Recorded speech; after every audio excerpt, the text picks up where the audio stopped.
All right. Welcome back to another episode of the Under back. the Influence podcast, the most influential podcast in the world, with probably my favorite guest today. Hold on, because let me just go off a little bit, We're right? gonna cut to you. Not only special entrance. Not only is first of all, haters didn't think we were gonna get this guy on the pod, but on a serious note, one of my really, really good friends, one of the most genuine, funny people I've ever met in my life, and honestly consider him a mentor, just honestly family, and I love this guy.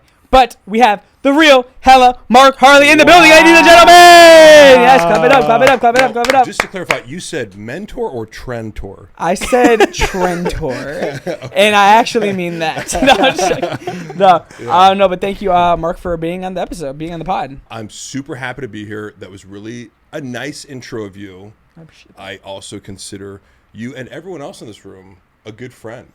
We got Chris here, obviously, the co-host, and he's also talking about Noah Leva. Yes. She's in the corner. But for everyone probably knows Mark because, me and Mark obviously film a lot. We hang out a lot. I got recognized today, actually, from your TikTok. Oh, did you? Which one? I was at a Subway. Just your account. People are always like, so many. They'll say this, are you on TikTok? Yeah.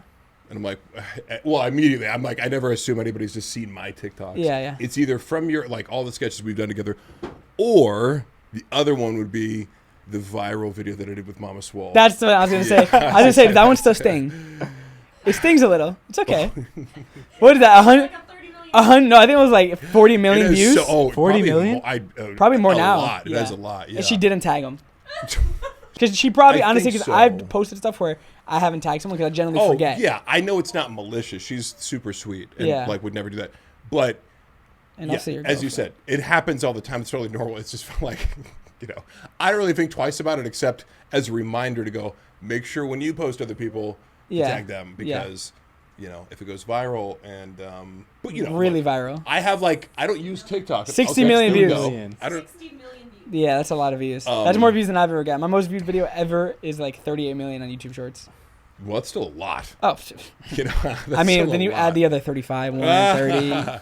And mine on TikTok is my most viewed on TikTok is I want to say 12 mil. But where'd you get recognized? At the Subway today. It is fun to meet people. They're there to see Brendan, but a certain percentage of them will come up to me and we have conversations and it's generally pretty fulfilling. When you have any evidence on your body that you work out, like muscles, or I'm wearing a shirt like this, it kind of accentuates that, whatever. I try to be really patient with people who want to talk to me because of that.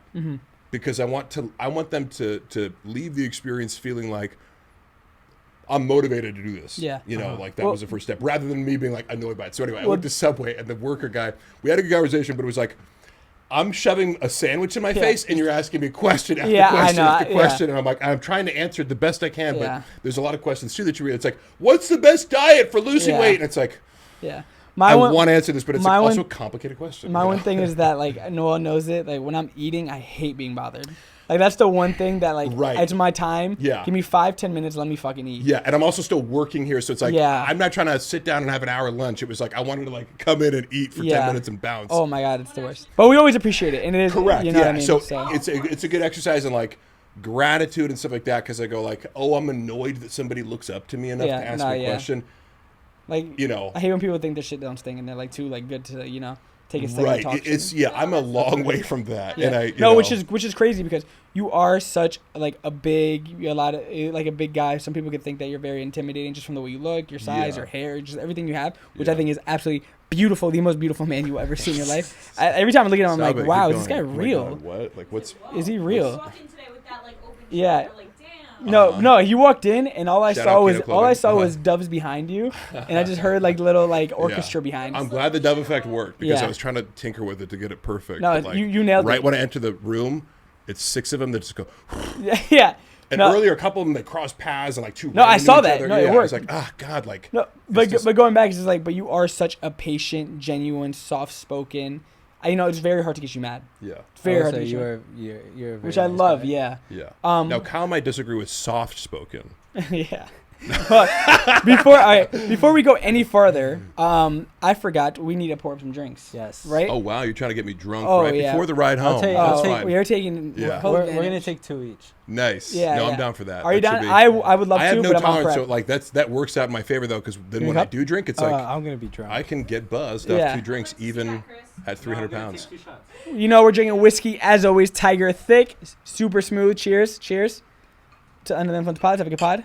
I'm on prep, right. guys. 2 more weeks, guys, and Yeah, I promise you, I will be getting say, drunk. You know, I wanted to save it for the camera, but the cut in your quad right now and your inner thigh is super deep. Oh, you like that, right? Yeah. Thank you. It's been cool to witness the transformation, and as you said before, you were sort of surprised at how much weight you could lose because you're Oh like, my God, I'm already I know. That's crazy. I'm relatively lean compared to average standards, but when you get into competition prep mode and you're actually getting lean enough to step into a stage, you realize it's like, oh, I'm 20 pounds away. Think about it. I thought I was gonna lose max like 15. I'm down 25 pounds, and I Crazy. still probably have like 2 or 3 more to lose. Yeah. But 13 days out. But But finished it. oh yeah, I like that. Damn, Mark, you babysitting over there or what? We watch. We watch. All right, but Crazy. yeah, go No, ahead. Take a I mean, sip. actually, that's a good point because it's not like we're just like sitting here for hours. Yeah.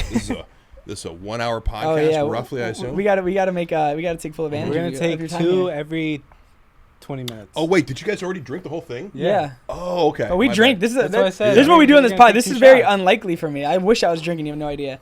Before we That's what I start, missed because I was looking at you and like I didn't realize No, that you I would, got I down would at only all. do this for you. guys, before we started filming, That's a lot. there we go. Yeah. No, it's 2 shots. We're Before we getting started fucked filming, I was up. literally told Chris, I was like, yo, after prep, one of my videos is gonna be how many shots does it take for me to get drunk at 5% body fat. Spoiler 1. No, I could drink though. I could pound. I think I could drink more than you. It's very possible. Yeah. Okay, we'll do that. Damn, I was hoping. Oh yeah, we should. Do I was that hoping. because I was hoping you were I gonna have like argue the with me. overeating advantage and you Yeah. have the alcohol consumption advantage. All right, so well, let's backtrack a little bit, okay? Because we kind of got off track a little bit. A little bit. For everyone that doesn't know you, Yeah.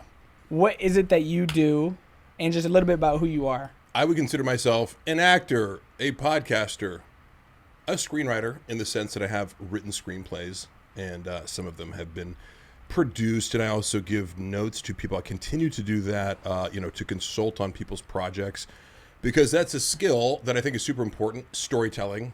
Mm-hmm. I've given you screenwriting books, Yeah, and yeah. I know in the future you will probably be writing your own scripts just based on the fact that you're so good at skits, and that's a natural expansion of that. And let's see a little bit about me. This guy actually asked me today, he goes, "Oh, are you a bodybuilder?" And other people will tend to introduce me or describe me as a And bodybuilder. you're I don't not. consider myself a bodybuilder. I'm a guy who lifts weights. Yeah, because you never competed ever. No. People, right. a lot of people assume that you don't, though. I assumed that when I first met you. And I don't, and it's also like a linguistic issue because it's like a philosophical question. Is somebody who has never competed in a bodybuilding show a bodybuilder, right? It's like I'm a soccer player because I play with my friends, like Yeah. or like Yeah. I enjoy dribbling a ball, like and shooting it into a net by myself. I play horse with my friends. Am I a basketball player? Yeah. So I consider the word sort of important because I'm not a professional or even pursuing professional bodybuilding. However, that may change. Because I Damn, think I'm going to do a show in the next year. I'm Oh. announcing it here, all right? Damn, you guys heard it here first. You heard it here first. Real Hella Mark Harley is going to be the next Mr. Olympia. Yeah, That's what's true. happening Yeah, right that now. He is trains true. a Mike O'Hearn 3 times. He's like, no, I'm competing now. No, but you That's definitely funny. should. But I would just consider myself somebody who's always been into athletics. From an early age, my parents pushed me to do swimming.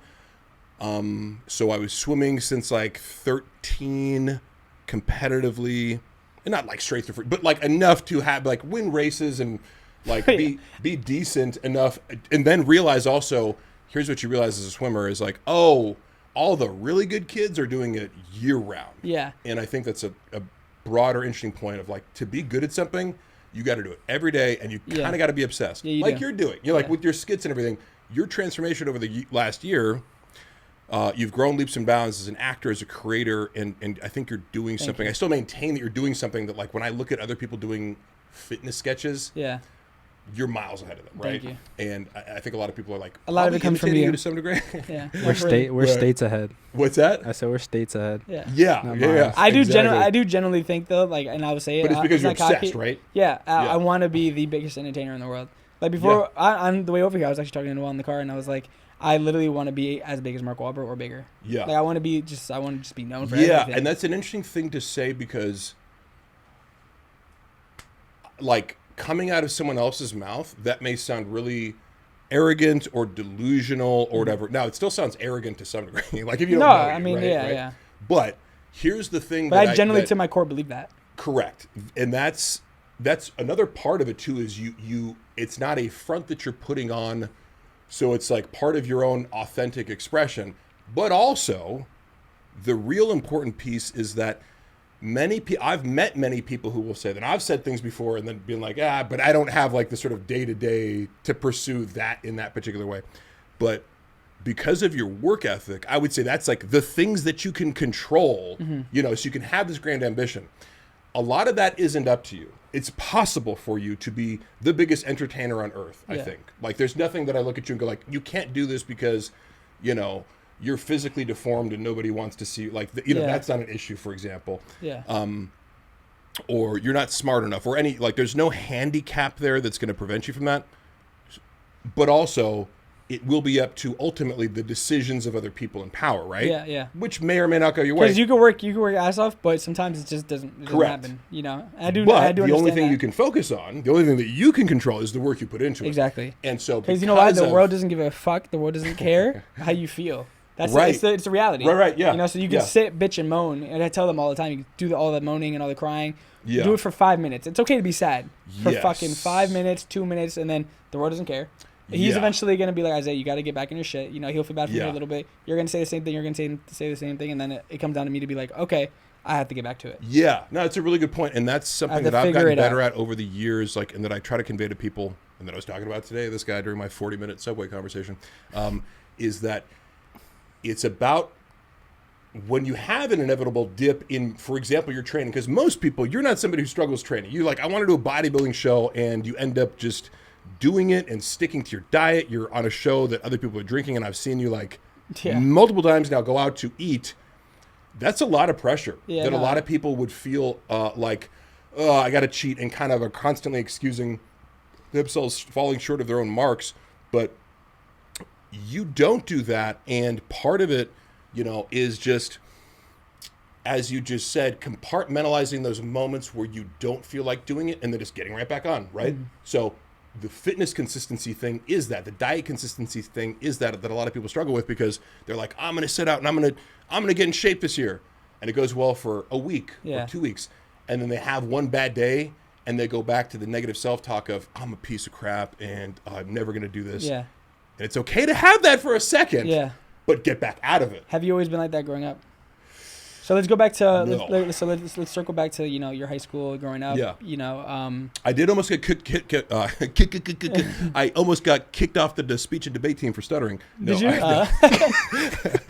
I almost got kicked off the football team, actually. And this was probably a pivotal moment in my entire life, because you have these forks in the road where you're like, either I'm going to be this person or I'm going to be that person. My first few weeks of football, and first of all, I should set it up by saying Did you think you were going to be a football player? Was that the main goal? No. Okay. I didn't, I honestly, I had no idea what I was going to do when I was in high school. I used to rollerblade and skateboard, and was much more of independent minded. I didn't want to do a team sport. That sounded lame to me. Yeah. My one neighbor who was older than me played football. Another neighbor played water polo, and they were both basically threatening me. They were like, play water polo or I'm going to beat you up. And the other one was like, play football or I'm going to beat you up. What kind of neighbors are these? And it was, I know. And the football playing one just happened to live a little, he was my actual neighbor, and the other one just lived close by. Yeah. So there was some calculation where I'm like, I'm going to play football and then swim, and just went with that. But that also would have changed the trajectory of my life, because I wouldn't have CTE now, and I would be able to get through a sentence without stuttering. Yeah. So no, you are a very good speaker. Thank you. Very good speaker. I appreciate it. So the CT isn't, it's not too bad. A couple years from now, who knows? But for now, I'm doing okay, given the fact that I probably had 1,000 micro concussions. Oh, me too. In the course of my life. But I'm on my freshman football team, and I used to show up late. And for anybody, if you haven't played football, you just don't show up late. Yeah, you can't do up. it. You might as well quit. Yeah. But I came I would get off school, I'd flirt with my girlfriend, Yeah. I'd have a snack in the locker room, and come out. Even 10 minutes late, it's looking back at it now, it's oh my God. You're crazy as hell. That was so disrespectful. So I remember one day I came out, it was the third day in a row that I'm late. I participated. It wasn't I was super defiant in, the thing, but I wasn't all in, right? And I come out, and my coach said to me, because they're like out on the field, and I'm coming up to it, and I'm just walking. I'm taking my time. Oh, that's the worst. And he goes, Harley, if I were you, I'd be running. Yeah, once you hear that. And I go like this. I like run, like I prance, like to mock the idea that like I'd be running. And he goes, that's it, get the fuck off my field. Like says, get off, like you're off the team, like blah, blah, blah. And like that was fair. That's a fair response for him to have, because you can't have this dumbass kid undermine your authority, especially in front of everyone. Yeah. And I was just going for like a laugh. It's like, with the other kids laughing probably, and I was like, W, Win. Win. But then it was like, he reached out to my parents, and they kind of had like a sit down, or something happened where it was like, look, man, we'll let you back on the team, but like no more of this BS, like blah, blah, blah. And I could have been like, no. Yeah. Like, because I'm too stubborn and proud and whatever, and I'm not going to let you tell me what to do. Like, and I have a little bit, you probably do too, like a little bit of anti-authoritarian, like authority.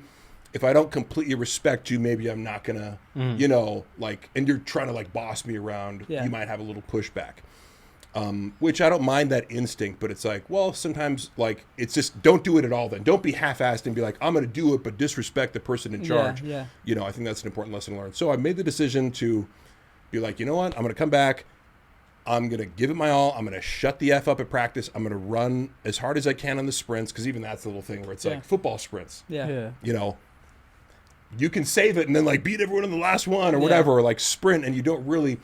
That really became something where I was like, oh, this is what like full effort feels like. This is what full commitment feels like. At the end of the season, I was voted most improved football player of the freshman. Wow, that's a big accomplishment. It's a stupid little thing, right? It's like most improved player, but like that did mean a lot to me. And I do think having moments like that build your self-esteem, even in the littlest ways, right? We talk about participation trophies and like, sure, those are BS, but like there is something to like feeling like you actually earned something, even if it's most improved or whatever, that makes you feel like, oh, I can do this. And that led me on a path where I was like, not that I had some crazy accomplishment as an athlete in high school, but like I did get player of the year for my county. I did get like heavyweight champion wrestling. And again, there we go. Those are, they're not important. They're nothing, but it does make you feel like I can accomplish some stuff. Yeah. So you would say that coach obviously had a big influence on. Yes. And I think a lot of my football coaches, because those were kind of, especially in a school environment, I noticed this when I ended up going back and doing some teaching in my 20s. Yeah. Okay. Yeah. So let's get into that. So, yeah, I always forget that I don't. Wait, did you go to college? I did. Yeah. Okay. You played football in college? I studied, I went to a small private liberal arts school. I studied political science and theater. I played Division III football, which is a good, it's not like people make fun of it. And it is like, there's a lot of like funny things about Division III football. But like, it is a good competition level. You know what I mean? For not like. There's a lot of NFL. Okay, yeah. So you see, it's like, there's good players there. Maybe like a lot of NFL players could have. Yeah.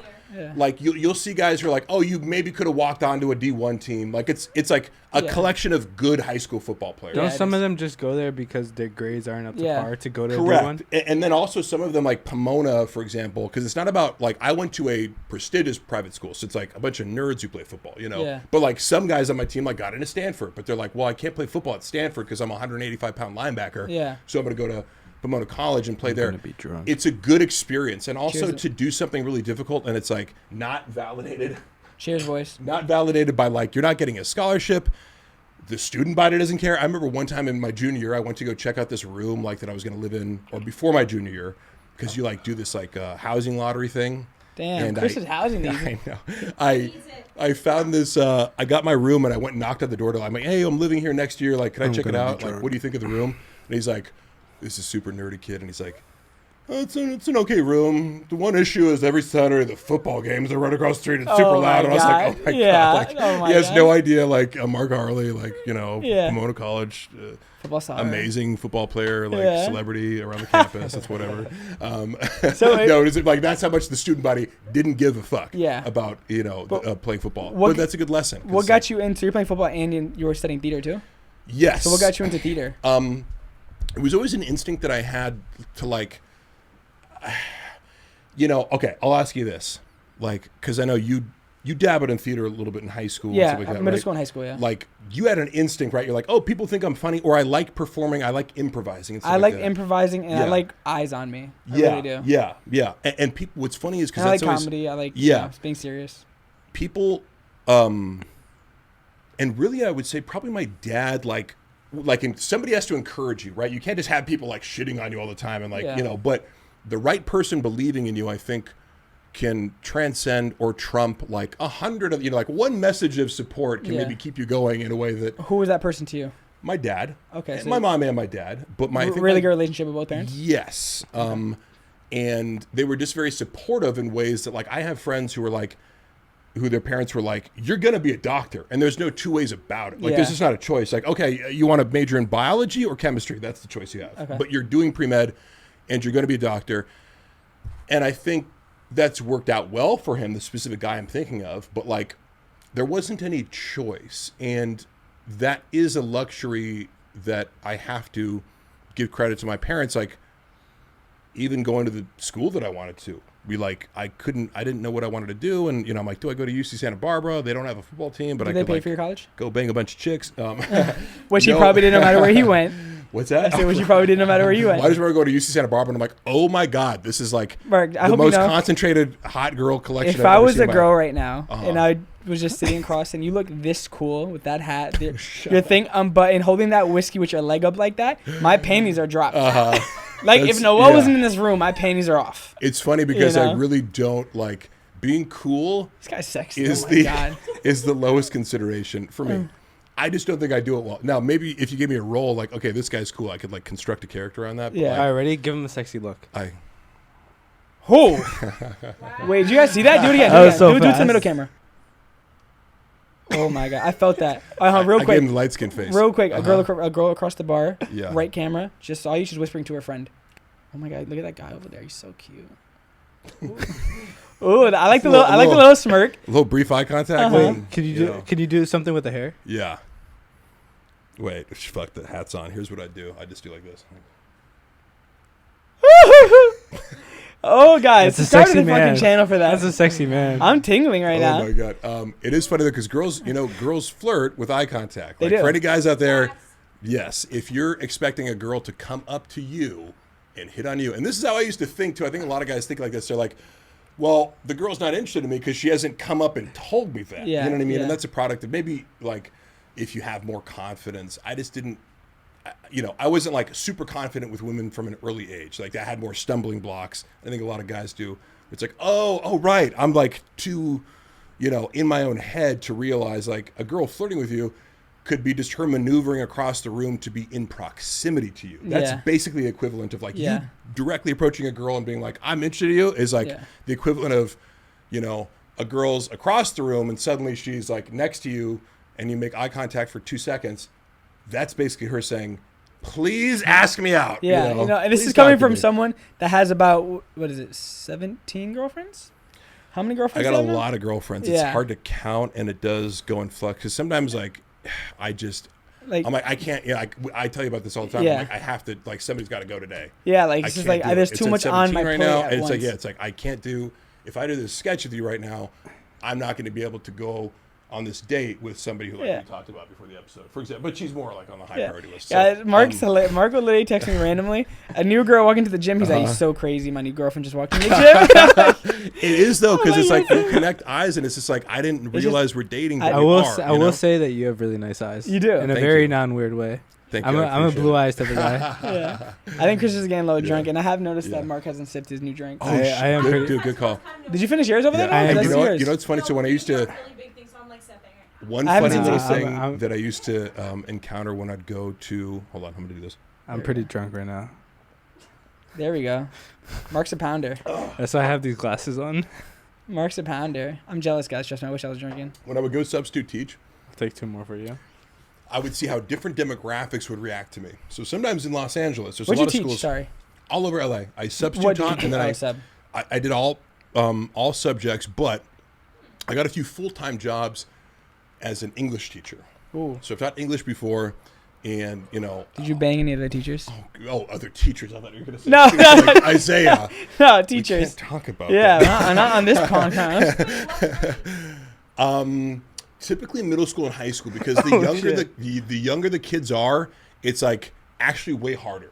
You know, you think kindergarten's going to be easy until you show up and it's like, oh, these little shits have to be micromanaged every 30 seconds. This makes so much sense as why you're so like, patient and stuff. As your teacher, I think you could have learned a lot. That has a big influence. Right. On it. Well, anytime a younger person comes up to me, it's like I know the impact that I have on anybody who looks up to me, and I don't say that in an arrogant way. It's just like I know that at my best, working with a certain age, it's like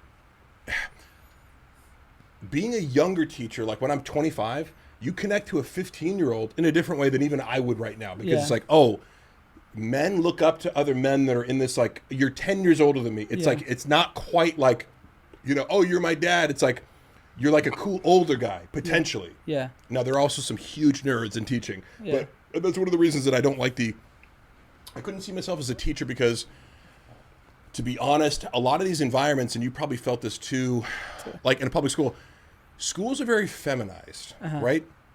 For what it is. And it's hard to put your finger on. Like, women typically run it. You're typically disincentivized from, like everything's about, like, order and rules and, like, don't be loud and this and that. It's like, it's not the football field. You know what I mean? Yeah. So, like, a lot of learning experiences you have, like, you can't scream at a kid in a classroom without getting fired. Yeah. On the football field, your coach can grab you by the face mask, throw you into the mud, and like nobody's gonna say anything. Our coaches used to hop in with us. Yeah, what's that? Our coaches used to hop in. Our coaches were crazy. They would hop in without any pads and like just. One of our coaches really like slammed his head on our fucking. So your coach is physically assaulting you on a football field, but you're like, no, that's fine with me. Yeah, we love our coaches. A lot of stuff just wouldn't fly. Like my, I know a teacher who got like suspended because she made like a joke about like taping her student, like with Scotch tape. She was like, if you get out of your seat one more time, I'm going to tape you. And it was like everyone was laughing and she did this. And then like the kid went to like the principal was like, well, the teacher taped me. Like whatever kids kid you are, kind of ruled, you know, like the kids have too much influence. You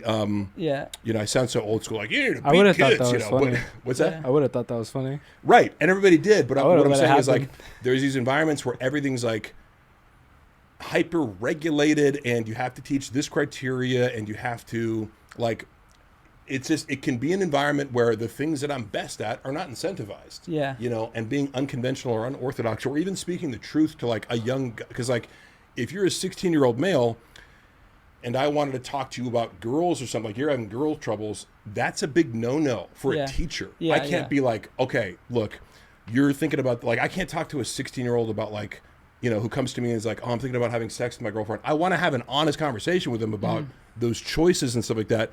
But the moment you start doing that, it becomes really dicey, like legal terror. You know what I mean? So I love mentoring younger guys, but like in a public school, that's, you know, you're hindered. So that's when you knew, that's kind of how you knew you didn't want to be a teacher. Yeah, but I did want to like influence people as far as, you know, whatever. And these conversations happen naturally now. So it's like that guy at Subway. It's like, well, it was a little annoying to be held up while you're eating, but at the same time, it's like that is part of my greater, what I feel to be my purpose is to like, you know, that guy's going to go home. And even if he takes away one thing, you know, of downloading MyFitnessPal or whatever and starting to explore that, it feels good. And that does feel like it's aligned with my purpose. So did that get you, after you realized you didn't want to be a teacher and you wanted some influence, did that kind of transition you into the acting? Yeah. And honestly, you know, one of the things I admire about you is your confidence from an earlier age. Even though I had gone, like, the first play I auditioned for in college, I got the lead in, and that was like, it built my self-esteem because I was like, I had an idea of myself. I'm like, I can do that. Was it for Thor? No. It was actually for a gay play, actually, funny enough. Oh, it's a play called Bent. What's that? Little side story. I thought you were the guy from Georgia of the Jungle. You actually before I actually met you, I thought you were like, I told him, I was like, yo. The funny is, I remember the first day I saw you, I knew I've seen you somewhere. Like, I knew you were someone, like, on commercial or something. It is just the man of my dreams. I think it was just, it was the hair. Right. You know, and who knows? Even if you don't think that, I always welcome people saying that because it's like, okay, you think I look like an actor. And that's, you know, obviously going to be a cool thing to hear. But you are an actor. Right. So back to the acting. So I had an inkling that I could be good at it. And you get a little positive feedback from, you know, an acting class or whatever, and then you take the leap to audition. I actually chose to not go abroad because if you're a football player, you can only go abroad in the spring, right? Because you're playing football in the fall. So like your junior year, everybody goes abroad. And everybody has these amazing stories of like, oh, I went to Greece, I went to Brazil, I studied in Italy. And it's like, if you go to a tough school like Pomona, the abroad programs are typically way easier because it's like they just set the bar so low and they know you're traveling and all this stuff. So like it's an easy semester college that you don't have to pay any extra for, and you get to travel. Like if you go to someplace in Europe, you can also like go to these other spots in Europe like on the weekends. So I was like, okay, I either do that or I audition for this play because that's the only one I'm going to be able to do. And I auditioned for it, got the lead. After like I did so many like because I would like read with like I went through like 20 times. It wasn't like a film audition when you come in and like do it once and then you leave and get a call back. It was like thing after thing after thing that night. And so I felt like I earned it. Was that the first ever thing you got the lead of? Yeah. Okay. Did you fall in love with it right away?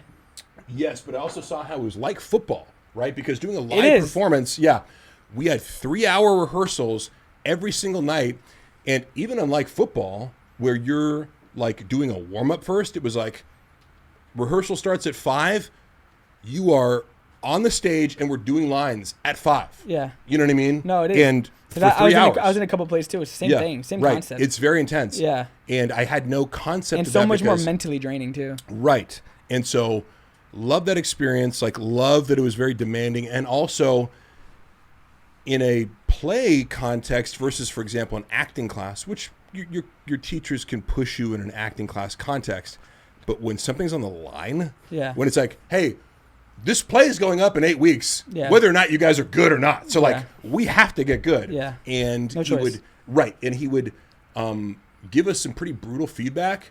And another situation where some people like complained about this particular director being like too harsh and he was mean to us. And I'm like, it kind of reminds me of football, man. I don't know. I'd rather be told that I'm a 3 out of 10. So I can build to a 10 rather than being like, 100%. Oh, I'm good at a 10. So 100%. I got a lot of harsh criticism. Which is why I think football, the people that don't play football or people that have played football know that you really do take all those lessons, you apply it to everything in life. Yes. Mm-hmm. Which is why I would say to me, me playing football, some of my coaches and my teammates had the biggest influence on me to this day. Yeah. Because when you're not good, you're not good. And when they say how it is, they say it how it is, and you just figure it the fuck out. And I know what it's like to lose. Like my freshman year, we lost all 10 games. God. Yeah, no, we were a good team. And then by my senior year, we were playing for the section championship. And I could have quit at any time. And a lot of people did. And I feel really good about like, turning something around and not just being like, I'm a fair weather sort of fan or teammate. Yeah. Like I've been in situations where it's like, we're not good right now. But you know what? I'm going to be a leader by example and work my ass off and, work out in the off season. And that was kind of something where, I'm sure something you guys think about is like outworking your opposition. Yeah, I love it. I hate fucking being outworked. Yeah. It really pisses me off. And so I was always the guy to be like, this isn't just about the football season.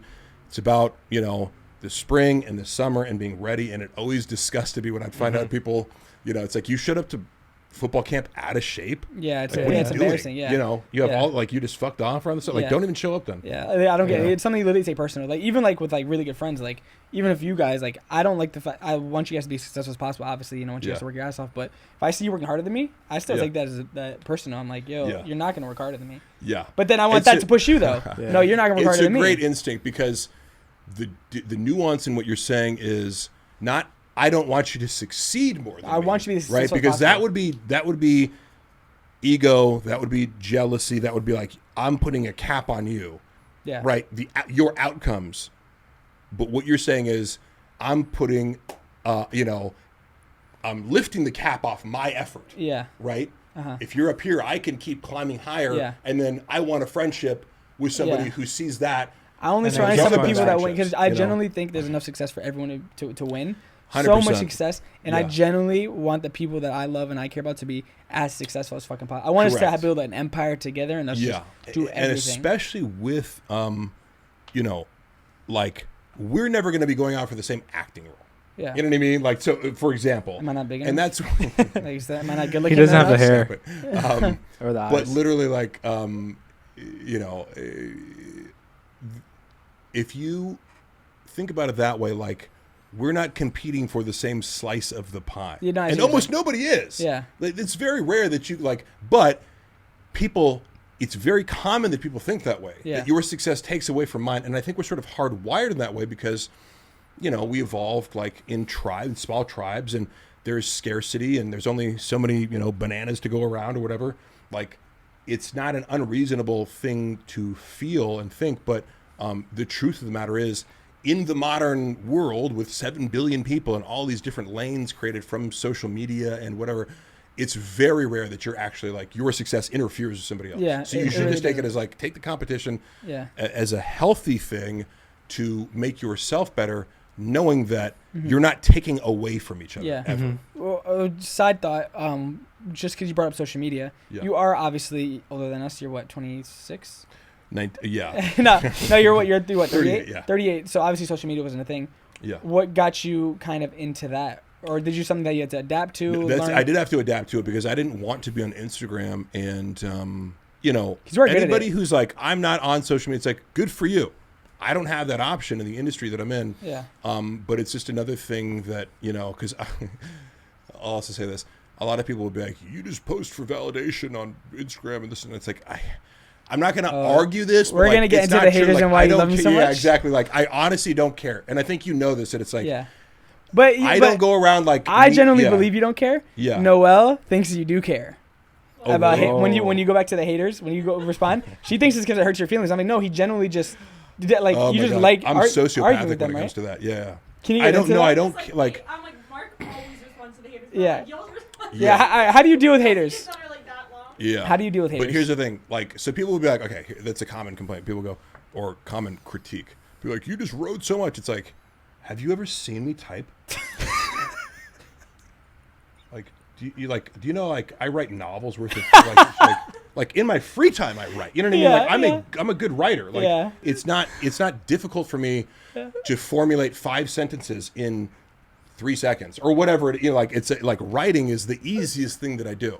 I tell people I get up in the middle of the night and like take a shit and talk shit to people. Like, I go back to sleep because it doesn't elevate my heart rate. Kind of like anything that would be stressful at first. The first skit you produced, maybe you were nervous about it. Like, imagine doing that 1,000,000 times. You know, it's just and I can recall times in which criticism of me felt more personal, and that does, like, it stresses you out. So it has affected you at one point. Right. I know what it feels like. And also, I would say this, political debates would stress me out more because there's more pressure to be right because you're dealing with somebody it's like a more neutral territory to come and be like, is abortion ethical or not, right? There's 2 very well-developed sides of argumentation for that. But if you're coming to my page to tell me that I have Botox in my face, it's like, do you think that stresses me out? Are you out of your fucking mind? Like, I don't, right? So that's. Do you have Botox? No, right? Okay. Your lips are real, right? No. Noelle, do I have Botox? Wait. You see, and how do you know I don't have Botox?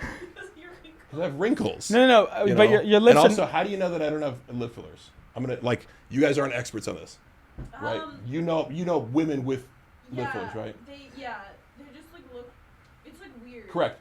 What do they? They look like they're stretched out. No, I know you don't. Wrinkles in my lips. Yeah. So that's what I was going to. But you do get that. No women accuse me of having Botox or lip fillers because they know what that looks like. Yeah. It's men who are like, your lips are too beautiful to be real. No, they are. They're just so voluptuous. They're like just 2 clouds I want to just fucking sit on. That's what's funny is like when Isaiah makes his little gay jokes.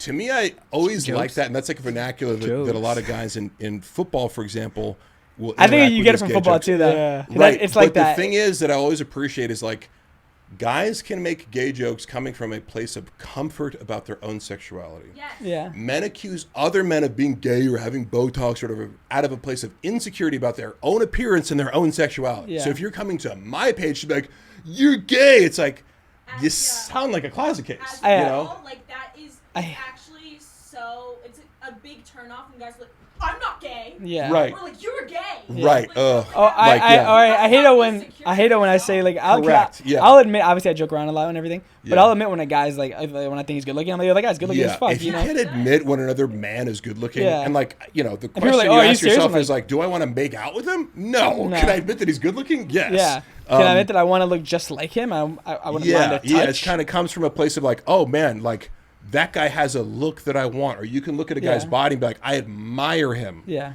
You don't know what to have sex with him. Yeah. Maybe you do, and that's okay. But I'm just saying, like, those are two different things. And I do really think, like, when guys are really like, oh, you're gay, it's like, dude, you're outing yourself right now. Yeah. As minimum, even if you're not an actual closeted homosexual, which again, that's fine. I hope you get comfortable with yourself. But people who hide big secrets like that tend to not be happy. Yeah. You know what I mean? Because you're living an inauthentic life. Yeah. And so that's why you also take things out on the internet. That's with anything, though. Not even just obviously you're gay or not. Just with anything that you're holding to yourself. It's not correct. Let it out. You know what I mean? Yeah. Like, even like in a relationship, when you guys are arguing, you have a little resentment. Say it, because it builds up and it fucking comes out. You know what I mean? Correct. Yeah. You need to. That's an imperative. A relationship skill is to be able to learn to communicate in ways that don't, break the relationship when it all comes out. Because even with the boss or someone that works for you, like, my social media manager, for example, today, we were on the phone, whatever, and, we're super good. I love the kid, love the guy, good relationship. But at the end of the day, I was mad about something, and, I let him know how it was. Yeah. And I was like, listen, Bill, it has to be done like this. I did it 5 days ago. He's like, oh, I'm so sorry. Like, I'll get back to it. I'm like, no, yeah, of course. I'm a little short fused now because I'm on prep and everything. But I was like, you have to say how it is. And he respected that I said that. And I told him, too, if there's anything that I ever do that bothers you, let me know. Yeah. Same thing with Chris. Me and Chris work with each other all the time. We've been best friends forever. Like, there's something that pisses him off about me, let me know. Because we've had moments where it builds up. And then it just doesn't work. Right. And if you don't have if somebody tells me, like, oh, I'm in this relationship, we've never fought before, it's like, that sounds kind of unhealthy. Yeah, it is. Because you should fight. It should just be in a way that's like, doesn't go over the top and you don't start saying things you don't mean. Fight and make up afterwards. Like me and Noel even had a little argument today, and 5 minutes later, I'm like, are we going to talk about it? Can we figure this out? Like the thing earlier we were talking about, to bring it back to like you have a bad day of eating or you didn't work out. Cool, move on. Yeah, exactly. Recognize that it happened. Move on. Exactly. And don't dwell. Have you always been like that?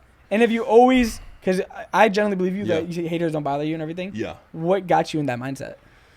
Was it your parents that always instilled it in you? Like, just focus on yourself? At a certain point, I just realized, I think gaining self-awareness, because, there's nothing you can do or say to me now that, nobody said to me before. Mm-hmm. And also, I think when you're younger, part of building, a healthy ego is having a realistic evaluation of your own place in the world. Mm-hmm. Right? Because an ego problem is, most cases, it's like having an inflated sense of yourself. If you have an inflated sense of yourself, or an unrealistic or delusional sense of yourself, you can't evaluate even the rest of the world accurately. Mm-hmm. Because you're seeing things through your own perspective. So you're seeing your values, you think your value is much more than it is. And you're going to when you don't get what you want, you have to ascribe paranoid conspiracies to other people who are well, I only didn't get the role because the casting director really didn't want me to get the role because everyone's out to get me. You see what I'm saying? Yeah. Uh-huh. That's unhealthy, egotistical, paranoid thinking. Whereas a healthy ego go, they probably wanted somebody else. Yeah. Or maybe I didn't do that good of an audition, right? Yeah. And part of that is being able to look at yourself honestly, which is scary to do. So at some point, I developed the capacity to not be scared to look at myself honestly and have my own perception of myself be the primary thing that I listen to. Informed by a lot of people, where it's if you surround yourself with enough people who are honest with you, then you can be like, okay, so I think I'm like this. You think that too? Yeah. Cool. So we're on the same page. Pretty much being secure about yourself and correct. Who you are. Yeah, that's all. That's just a way of saying you become secure about yourself. And when you truly achieve security in yourself, there's nothing anybody can say, especially people who don't know you. Because you I always already tell know. people, my mom could hurt my feelings a lot easier than a stranger online could. Oh, yeah. That's what I'm saying. Anytime I get anything online, I genuinely don't give a fuck. I don't think, it doesn't bother me. What am I gonna let? I work my ass off. I'm gonna let someone that doesn't know me or doesn't know how hard I work, doesn't know where I come from, affect what I do. Yeah. You know what I mean? It makes no sense. Because when you put out a sketch, for example, you would hurt my feelings way more. No, seriously. Correct. No, I don't know how anybody... Because I genuinely care about you and I genuinely, respect you and all that stuff. Correct. That's the only people who can hurt my feelings are people that I care about. Yeah, exactly. Or that I care that how they think I treat them or yeah, they treat right. me. And if you don't care about anybody, if you don't care about what anybody's like, literally anybody, you're probably a sociopath. No, exactly. Yeah. You know what I mean? I care about people that are close to me. Correct. Yeah. And so the people that don't, they don't even know what my insecurities aren't my lips or my face or whatever. Like I have my own insecurities, but you don't know them because you don't know me. Yeah, you know? Yeah. And you're not going to know them because I don't even know them. No, no, and like if I trust you, I'll talk about that. But yes, like there just comes a point where you go, you know, hater, and having a little bit. It's like, you know, the peanut allergy thing. If you can overcome a peanut allergy with a little dose of peanuts every day, right? Yeah, and a microdose that gradually expands over time. Same thing with the haters, because I've been dealing with, for example, criticism in person. When I was in a frat or on the football team, I remember the first time I had to watch myself on camera in slow motion in college football. They're like, look at how bad your first 2 steps are. It's like, and I wanted to fight back. I'm like, fuck you. Yeah, it's like, it's you but, up there. But it looks bad. Yeah, exactly. Everybody's watching you. There's no, let's reverse it and watch it again. Oh, I'm wrong? Okay, here. Tell me that was right. And nothing's worse than when you're clearly in the wrong and you try to defend it. With correct. Like, this is you. I've done that before. This isn't me. Mark was like, fuck you. How dare you play my own shitty performance back to me? Yeah. But you get over that and realize, like, well, if you're on the same team, then that person's trying to get you better so that the whole team can win. And then if you listen to a guy who knows better and has a objective perspective, looking at your performance and not having your own ego clouding things, then you're going to be helped by that too. So I'll always listen. Like, haters is one thing. If you have legitimate constructive criticism for me from an intelligent, informed place, I'll listen to you all day. Yeah. But haters are biased and they don't even realize it, right? So that's really what it comes down to, is like you're giving me excessive, uninformed, ignorant criticism coming from a place of emotional pain that you don't even understand yourself. You don't even know why you're doing this, but I can recognize that. Yeah.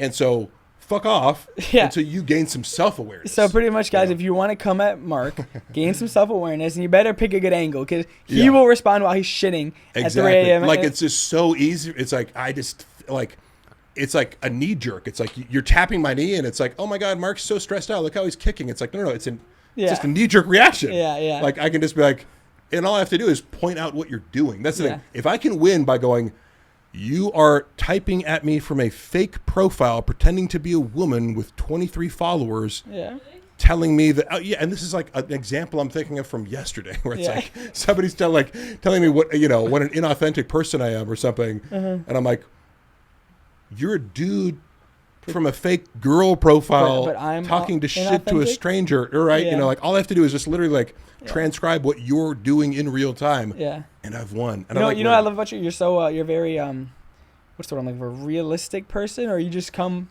like, you just know exactly, you see things the right way. You know what I mean? You don't come from a delusional place. Right. It's very important. Especially when you're in an industry especially in the industry that you've been into, that you've been in the acting industry, you've done, social media, you've been around pretty big people. Mike Tyson, you work with, me and Mike Tyson, best buds. 50 it's Cent. important, right? It's important to be like, I know where I'm at. Like, so there's nothing you could, like, people are like, you're not even famous. It's like, I don't think I'm famous. Yeah. You're not, like, shattering some bubble for me. Yeah. I know exactly where I stand in the world of entertainment. I was famous, Yeah. But you have worked with famous people. You've been on big shows. You worked with 50 Cent, right? And what, is part of my identity is, like, I just want to be professional and I want to fulfill the job that What's the goal? To do.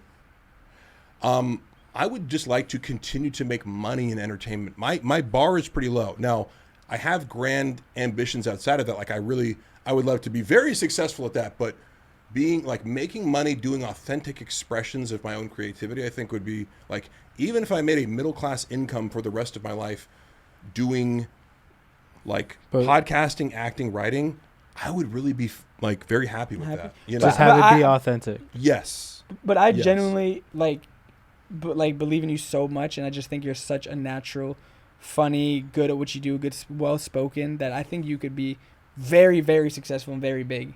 Thank you. Like I'm talking about, like everyone knows that's Mark Harley. Yeah. And I see that in you. But that's not your goal. Which is why I think you might even hit it, because you're not going. Yeah, exactly. Yeah, I mean, like, I just. But then you might not hit it because you're not trying. That means a lot to hear that, but, like, I'm actually happy with where I'm at, because I know I haven't done things perfectly along the way. Like, I could have been more focused on, like, I took many years off of acting, as I alluded to before. I was like, I didn't believe I could make it as a professional actor in my early 20s. So that's why when I look at you, I'm like, oh, that's really cool that you know what you want to do and you're doing the TikToks. Like, I psyched myself out of doing it until an agent came up to me like, dude, what do you like? Why don't you have an acting agent? Why don't you pursue this? And so that was like a 7 or 8 year gap where I was like, oh, I'm just going to write screenplays because nobody wants to cast me. Like, because maybe I've let voices get in my head before when I was your age.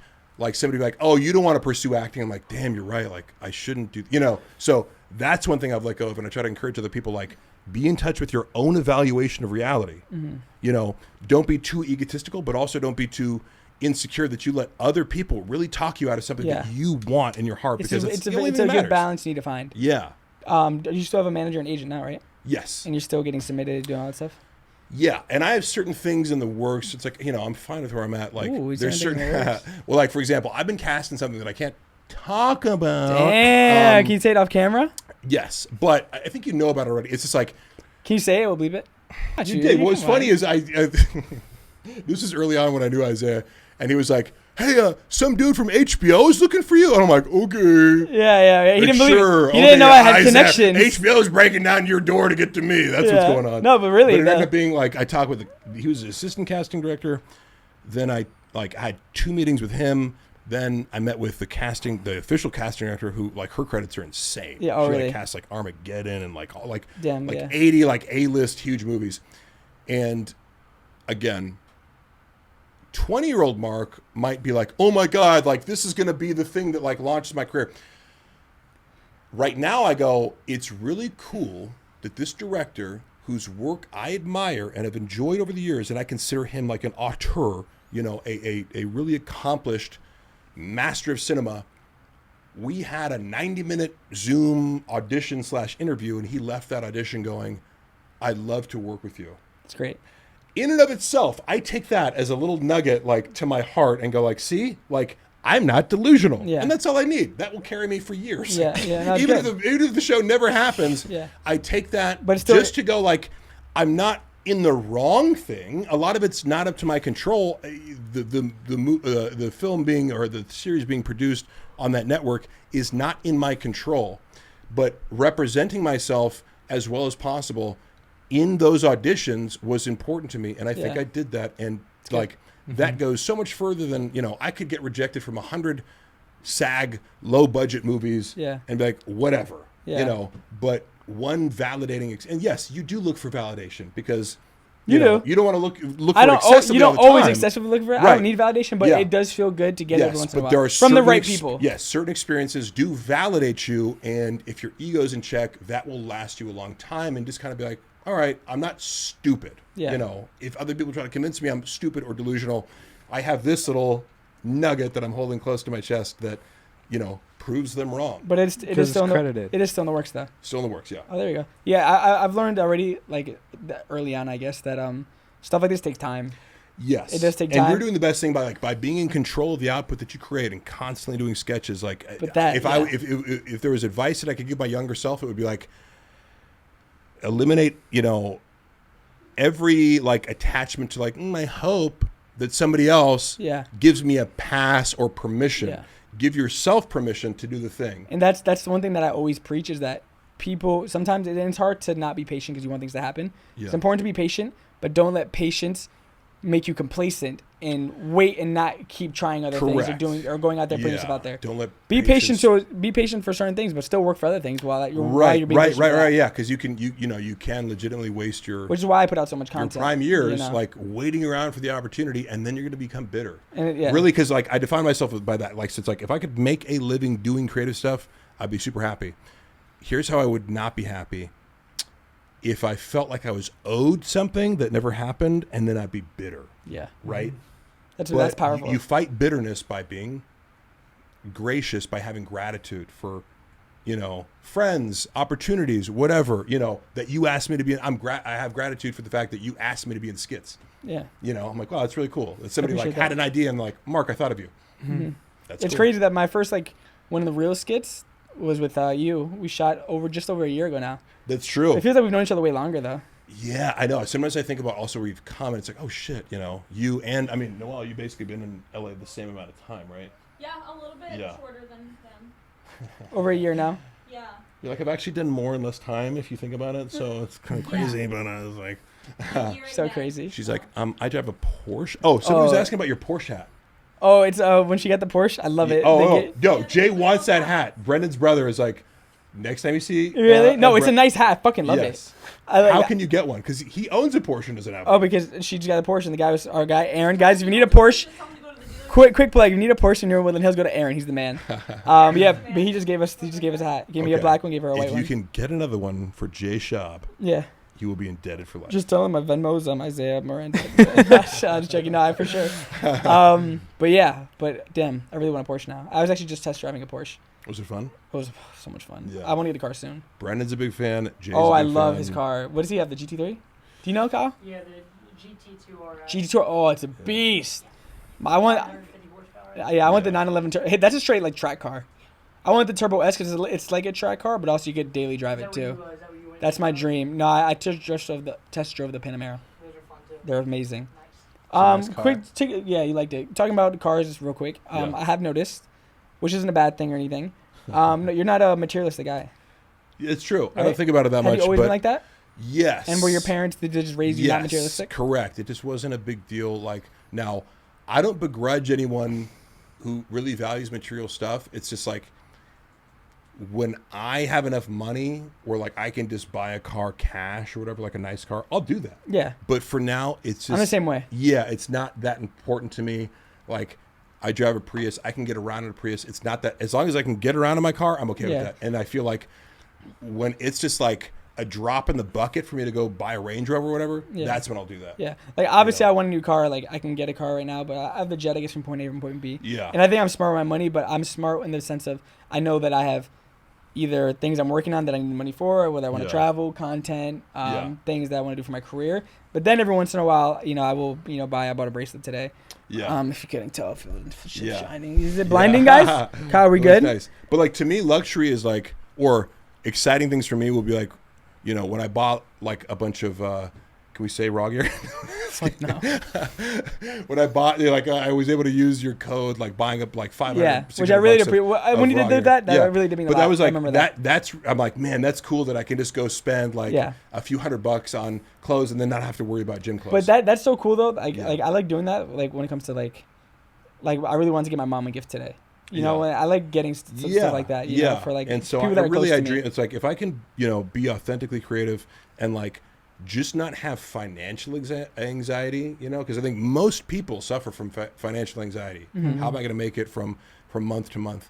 And so escaping that, I don't feel like I have to have $1 billion to be happy. I have to be able to take care of myself and the people I care about, and not like be worried about how to make my rent or mortgage. That's where my bar's at. Yeah. Speaking of taking care, let me just say this real quick. August 3rd, we'll be taking care of you. It's Mark's birthday, guys. August 3rd. So make sure you guys go on his page and fucking comment. Wish him my birthday. I was gonna say, is that not being materialistic also in part of just being secure with yourself? Yeah, I would say so. And not that I think that like I wouldn't say the converse is true. Like I don't look at people who like nice things, because like of course I like nice clothes and shoes and all that. Like shit looks good. You know what I mean? And it's a guy. It's like that's one thing you have to wrap your mind around. Is like if you dress better, you're probably gonna get more girls. You know what I mean? And like, but that was probably the first thing that I realized. I'm like, oh shit, when I put together a nice outfit, girls give me more attention. But you dress really nice now. Like even so simple. Like thank you. I try to dress simple, but like not like have a clean shirt on. Right. But yes, I agree that like if you're defining yourself by your possessions, and without a really nice watch or without a nice car, you'd feel insecure. That's a problem. Yeah, that is a problem. Because I'm just as secure. Like I'm not super materialistic, but I do like nice things. Like I like sneakers. Yeah. You know what I mean? So like I'll spend money on sneakers here and there. Spend money on like little stuff like this. But I'm the same way without it. Yeah. I'm the same person if without your it. identity is dependent on material possessions, I think that's an issue that needs evaluation. But if you're somebody who knows who they are, then you add some cool shit on top of that, then that's a really cool guy. You know what I mean? Like I don't need to poo-poo it and say that anybody, buying nice sunglasses or clothes or cars or a really nice, like, of course I would love a really nice house. Like that who's not impressed by like a multi-million-dollar mansion? Yeah. Of course. You're gonna get it. But like, you know, I think it's a good skill to like be happy in a tiny home. Yeah. You know? No, it is. Because you're just going to be unhappy in a mansion if you're unhappy in a tiny home. Yeah, you know? 100%. So it is super important. Yeah. How are we on time? Hour and 5.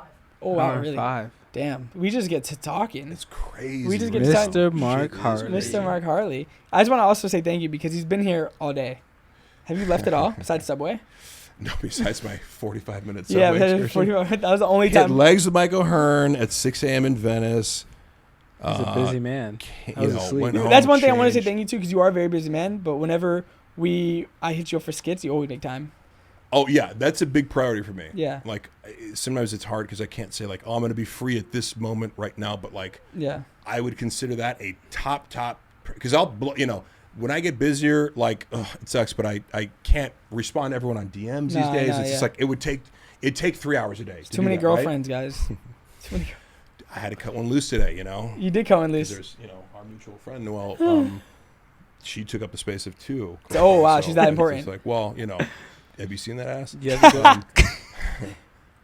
It's double duty right there, you know what I'm saying? Yeah, I know. Mark likes them thick. Trust me, I know. You know? I know. Thickety thickums, I have her saved on my phone. Thickety thickums. But no, that's a priority, and I'm also glad because I've had times in my life where, when I said I was teaching before, I would work a full day teaching, and then tutor like 4 kids after school, Yeah. and then tutor 5 to 6 kids on Saturday, 4 to 5 on Sunday. Yeah.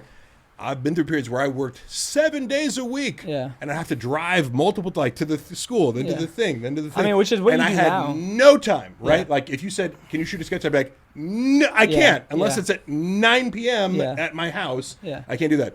So I feel fortunate that it's like, oh, I can ask Brendan, hey, do you mind if I step out for an hour and come back, or do it Yeah. after work, whatever. Yeah. Like, I'm grateful for that, and that's like what I am in LA for, is Yeah. to make content and to make Network people and laugh, everything. and people still get a kick out of our sketches. So Yeah. like, And I want to make it also be known too that we don't only hang out just for sketches. Like we do. Like Marco literally genuinely just texted me one day, just being funny. Or I text him like, "Yo, I haven't seen you in forever. Where you yeah, been?" no, that's I was in that's- Texas. I love that's also FaceTime. I'm really like, "Yo, I haven't cool, seen you in 3 weeks." because or, I've done a lot of sketches in my life with people who, it's just one off. You don't talk anymore. or like even a lot of sketches, Oh, but it's yeah. like through a group, and I'm like, yeah, but I don't really like, and that's okay. You don't need to like everybody, but there's Yeah. definitely been times where I'm like, I think of like the sketch group that I started out with, where it's like, like one person from that group I still keep in touch with, but like, and that's okay. You don't need to like Yeah. hang out with all your coworkers. No, I you know? was just trying to say But I feel that fortunate you're here, such a good friend. All the guys at Thick Boy, like I walk into work every day and I'm like, I like all the guys here. Yeah. That's really cool. I like Yeah. doing sketches with you. I like working with Christian. I Yeah. like Noelle. You Yeah. know, that's really. I was just hurt when you didn't show up to Burger Night. when you had Aw, that. we were But hurt. you know, But he was with his family, though. He's with his family. Right. But not just with my family. I was in Claremont, and I hadn't. And with an old family friend, this is a guy who I've known since 3rd grade, and they're like old, good family friends. So it was like, He's so bad. I'm about to like cry. I'm really good. Not really, but like it seems like it. Like Yeah. it is, Yeah. it is so. But like, his brother recently died. His mom had died. Like the last time I saw him was when his mom Yeah, died. So no. like what it makes me think is like, because his dad's like, his health is kind of failing. Uh-huh. He's getting to be like 80 years old. But Yeah. you go, there's not many more times I'm going to Yeah, see no, him. exactly. You know yeah. what I mean? You So have to take. You have but to yes, prioritize those events. when I was doing that, I'm like, Isaiah must think I did, like, because he'll like No, invite me no. to stuff and I can't make it. I'm like, I want to go though, Yeah. which is different than being like, how do I get out of this? Yeah. I You get know, it. which I 100%. do to some people. 100%. I'm just joking. But yeah, me too. Trust me. I do it all the time. You know the feeling. Oh yeah. Okay. Any last thoughts? I think we're gonna wrap this up. Anything? Do you have anything else? Anything you you're wanna working say? on? You want to say? Final. Wrap it up. Well, I'll just say this: you and I have discussed doing a pod We have. in the future. Mm-hmm. And I'm just going to plant that in everyone else's mind too, because now I've gotten so good at like not talking about the things that I'm excited about, like I'm excited. 20-year-old Mark will be like, I have the script idea and it's going to be great. And it's now like 38-year-old Mark's like, don't talk about the things unless you're really, really, really serious about Yeah. it. But I think in the future, and we talked a little bit about the logistics about what it would be, Yeah. Yeah. because we're also trying to make it different, trying to make it creative, trying to bring our strengths to it. But I think, It's gonna be crazy. you were like, let's start next week. And I'm like, I'm going to be more That's just realistic who and I say, am. yeah, I know, exactly. I know. And that's great. But I'm gonna go when the time's right. Patience. It's going to emerge, and it's going to be a very unique podcast in the fitness entertainment space. Yeah, it's good. Which is like what I was saying, patience before, which is why I need people like you. You keep me patient, which is why. And then when the time's right, it'll happen. Yeah. You know, but always work on your other stuff. Yeah. But yeah, I just want to say huge thank you to not only, like I say, a good friend, but just the real hella Mark Harley. Honestly, one of the best guys I know, one of my favorite guys, a really good friend, and someone that I could say I genuinely love, and I appreciate everything you do. And I think Chris would say Chris is drunk right now. But I think Noel feels the same way. Wait, how much did you drink? I Oh! Yeah, no, trust me. She's a babysitter. I'm But pretty drunk. we're going to wrap it up here, guys. I just want to say thank you so much for listening. We're also on Spotify and Apple. Make sure you subscribe to the YouTube. We're going to be dropping pods every week. We're going to link every Friday. Every Friday. We're going to link Mark's stuff all down below. So go follow him. Go and watch the Haters Will Say podcast. Yeah, watch it. We're actually in the same room. We share a room. So watch the Haters. Crazy, huh? Hold on. Watch the Haters Will Say podcast because you drop what days? Thursdays now. Thursdays. Watch us on Thursdays. At 3. Ours on Fridays. And subscribe to the channel, guys. This one's for you guys. And that's for you. That's for the haters, guys. We'll see you guys in the next one. Peace.